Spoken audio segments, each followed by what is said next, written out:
నమస్కారం ఘంటారావానికి స్వాగతం. ముందుగా ప్రధానాంశాలు. రైతు భరోసా డబ్బుల జమ కొనసాగుతోందన్న మంత్రి తుమ్మల. ఇవాళ 4 లక్షలకు పైగా రైతుల ఖాతాల్లో నిధులు వేసినట్లు వెల్లడి.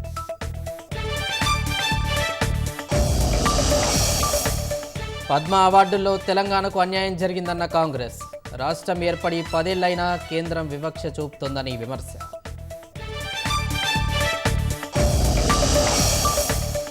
యాజమాన్యానికి సమ్మె నోటీస్ ఇచ్చిన ఆర్టీసీ కార్మిక సంఘాలు. ప్రభుత్వంలో ఉద్యోగుల విలీనం, 2 పీఆర్సీలు అమలు చేయాలని డిమాండ్.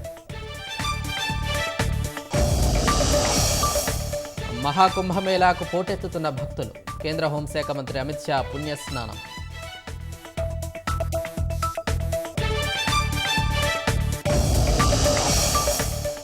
ఏడు నెలల కనిష్టానికి పడిపోయిన సెన్సెక్స్. 10 లక్షల కోట్ల రూపాయల మదుపరుల సంపద ఆవిరి.